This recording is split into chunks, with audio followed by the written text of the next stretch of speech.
जय हिंद दोस्तों। आज आप लोगों की जो क्लास होगी, देखेंगे कौन सा टूल क्या कार्य करता है। ये मेजरिंग टूल अधिकांशतः हम इसमें लिखे हुए हैं, जो कुछ सीमित हैं। 6-7 ठो मेजरिंग टूल लिखे हैं। मेजरिंग टूल तो बहुत हैं, लेकिन ये सूक्ष्म कार्य के लिए उपयोग किए जाते हैं। जैसे टूल्स का नाम और कार्य दिया हुआ है। Outside micrometer. आउटसाइड माइक्रोमीटर इसका मतलब है कि बाहरी माप लेने वाला माइक्रोमीटर, ये बाहरी माप लेता है। और इसके बाद आता है इनसाइड माइक्रोमीटर, ये आंतरिक माप लेता है। देखिए दोनों अलग अलग कार्य करते हैं। आउटसाइड माइक्रोमीटर बाहरी माप, इनसाइड माइक्रोमीटर आंतरिक कार्य। डेप्थ माइक्रोमीटर गहराई नापता है। डेप्थ माइक्रोमीटर गहराई नापता है। अब देखिए एक ऐसा कॉम्बिनेशन इंस्ट्रूमेंट मिलेगा जो कई कार्य करता है। अब यह आपको हम आगे बताएंगे इसी पंक्ति पर। Vernier outside micrometer. Vernier outside micrometer, ये देखिए एक शब्द यहां से लिखा हुआ है वर्नियर आउटसाइड माइक्रोमीटर, ये यहां तक है। वर्नियर आउटसाइड माइक्रोमीटर 0.001 mm की एक्यूरेसी में बाहरी माप लेता है, जो वर्नियर आउटसाइड माइक्रोमीटर है। इसके बाद आता है वर्नियर कैलिपर। वर्नियर कैलिपर, ये वर्नियर कैलिपर नेक्स्ट पॉइंट है, कार्य करता है कितने एक्यूरेसी पर? 0.02 mm की एक्यूरेसी पर यह कार्य करता है वर्नियर कैलिपर। और वर्नियर कैलिपर एक ऐसा यंत्र है, इसके द्वारा कई प्रकार की मापें ले सकते हैं, जैसे बाहरी माप, आंतरिक माप और गहराई। इसका मतलब हुआ कि वर्नियर कैलिपर एक ऐसा टूल है जिससे हम कई प्रकार के कार्य कर सकते हैं।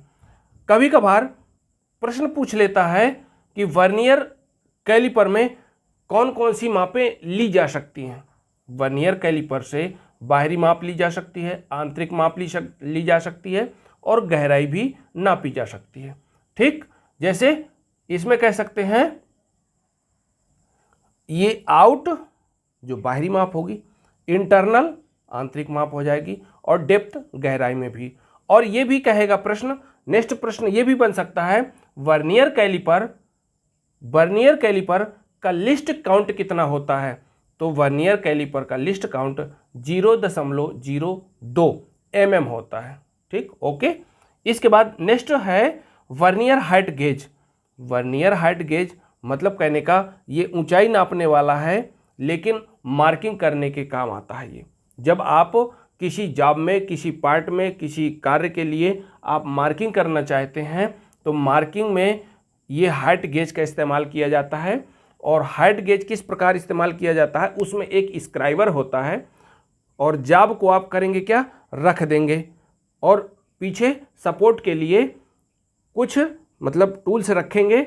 और जैसे ही टूल्स रखते हैं उसमें फिर इसके बाद जॉब को जैसे रखेंगे, और रखने के बाद आप स्क्राइबर के सहारे, क्योंकि हाइट गेज में एक बीम होती है, बीम के सहारे स्क्राइबर लगा होता है, स्क्राइबर नुकीला होता है, उसके द्वारा आप रकील खींच सकते हैं या निशान लगा सकते हैं।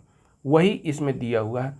मार्किंग करने के लिए निशान लगाने पर मार्किंग हो जाती है, लेकिन साधारण तौर पर। अब इसके बाद मार्किंग कई प्रकार की होती हैं, जैसे परमानेंट मार्किंग, ठीक है, टेम्परेरी मार्किंग। तो परमानेंट नहीं होगा, वो टेम्परेरी मार्किंग होगी। यदि परमानेंट मार्किंग करनी है तो आप जो कह सकते हैं किसी अन्य टूल के सहारे परमानेंट मार्किंग कर सकते हैं। ठीक, इसके बाद आता है vernier bevel protractor.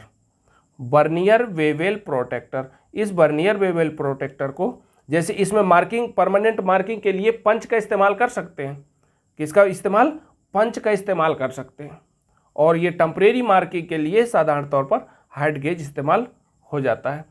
Vernier bevel protector angle की मापना, एंगल को क्लियर करने के लिए वर्नियर वेवेल प्रोटेक्टर, इसमें से आप कह सकते हैं 0 अंश से लेकर 180 अंश तक आप नाप सकते हैं। जैसे 30 अंश का, 50 अंश का, 45 अंश का, 80 अंश का, 120 अंश का, 90 अंश का, इन नापों को आप नाप सकते हैं। किसके द्वारा? Vernier bevel protractor. इसमें एक चांदा लगा होता है। प्रोटेक्टर को क्या बोलते हैं? चांदा। चांदा लगा होता है जिसके सहारे आप नाप सकते हैं। 180 के अलावा और भी नाप सकते हैं, 360 तक नाप सकते हैं, 360 अंश तक नाप सकते हैं। लेकिन उसको घुमाओ, क्योंकि चकती होती है जो वृत्ताकार, वो प्रोटेक्टर लगा होता है, उसके द्वारा साधारण तौर पर 180, उसके अलावा जैसे 0 से 90, 90 से आप कह सकते हैं 180, फिर इसके बाद एक 360 तक नाप सकते हैं। ये आप लोगों को सारणी कंप्लीट समझ में आ गई होगी। ठीक, यदि अच्छा लगे ये आप लोगों को सारणी तो आप लाइक कीजिए, यदि अच्छा ना लगे तो डिसलाइक कर दीजिए। ठीक, अगर दोस्तों को ज़रूरत हो तो शेयर कीजिएगा। Best of luck, thank you.